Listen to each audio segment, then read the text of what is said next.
Hi friends, welcome to Yummy Cooking.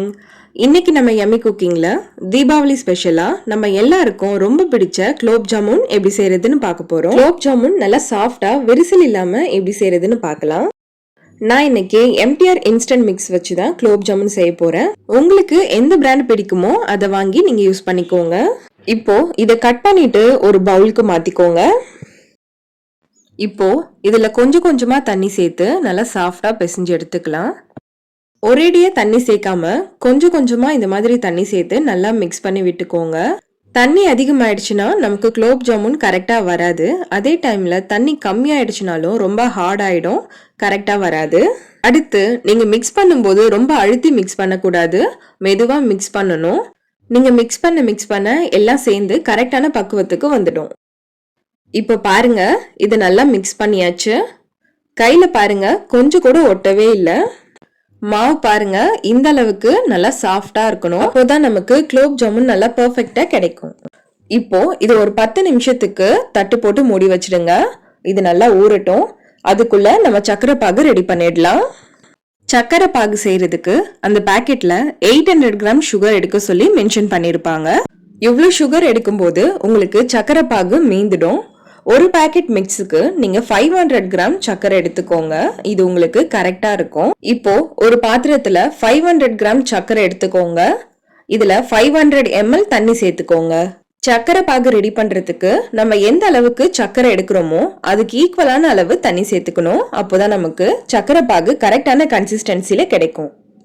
இப்போ stove medium ஃப்ளேம்ல வச்சு இதை நல்லா கலந்து விட்டுட்டே இருங்க. சக்கரை ஃபுல்லா நல்லா கரையிட்டோம். இப்போ பாருங்க சர்க்கரை நல்லா கரைஞ்சிடுச்சு.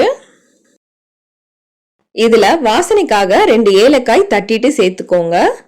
இது கூட கொஞ்சமா குங்குமப்பூ சேர்த்துக்கோங்க, நல்லா கலர்ஃபுல்லா இருக்கும். இப்போ ஸ்டவ்வை ஹை ஃப்ளேம்ல வச்சு 7ல இருந்து 8 நிமிஷத்துக்கு இது நல்லா கொதிக்க விட்டுடுங்க. சக்கரை பாகு கம்பி பதமெல்லாம் வரக்கூடாது. நம்ம கையில தொட்டு பார்க்கும்போது பிசுபிசுப்பு தன்மையா இருக்கணும். அது வரைக்கும் இதை நல்லா கொதிக்க விட்டுடுங்க. 8 நிமிஷம் ஆயிடுச்சு. இப்ப பாருங்க சர்க்கரை பாகு ரெடி ஆயிடுச்சு. இது நீங்க கையில தொட்டு பார்க்கும்போது இந்த மாதிரி பிசுபிசுப்பு தன்மையா இருக்கணும். இதுதான் சர்க்கரை பாகோட கரெக்டான கன்சிஸ்டன்சி. இந்த ஸ்டேஜ்ல நம்ம ஸ்டவ் ஆஃப் பண்ணிடலாம். இப்போ சர்க்கரை பாகு ரெடி பண்ணியாச்சு. அடுத்து குலோப் ஜாமுனுக்கு உருண்டைகள்லாம் ரெடி பண்ணிடலாம். இப்போ பாத்தீங்கன்னா மாவு நல்லா ஊறி சாஃப்டா வந்திருக்கு.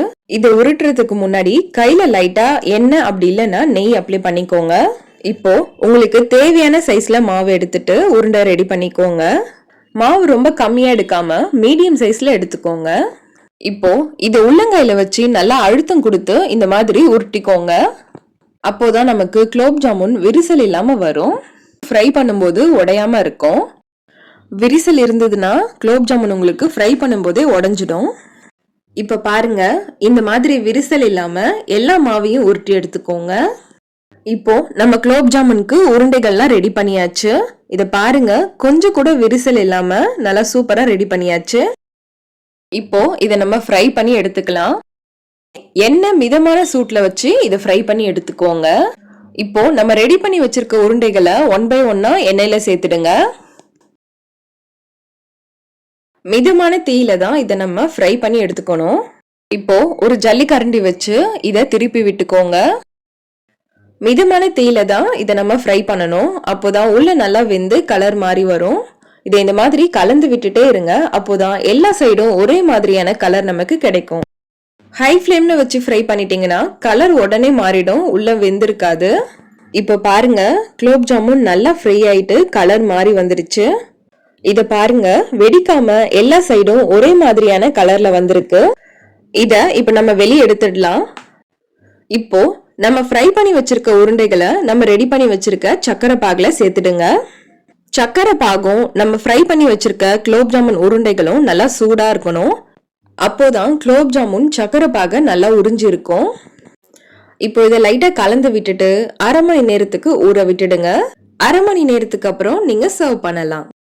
இப்போ நம்ம குலோப் ஜாமுன் சூப்பரா ரெடி ஆயிடுச்சு. இதே மாதிரி நீங்களும் வீட்ல ட்ரை பண்ணி பாருங்க. ரொம்ப டேஸ்டா இருக்கும். எல்லாரும் ரொம்ப விரும்பி சாப்பிடுவாங்க. ஓகே ஃப்ரெண்ட்ஸ், உங்களுக்கு இந்த ரெசிபி பிடிச்சிருந்தா நம்ம யம்மி குக்கிங் சேனலை சப்ஸ்கிரைப் பண்ணுங்க, லைக் பண்ணுங்க, ஷேர் பண்ணுங்க. அண்ட் நீங்க ட்ரை பண்ணி பார்த்துட்டு எப்படி இருந்ததுன்னு கமெண்ட் பண்ணுங்க.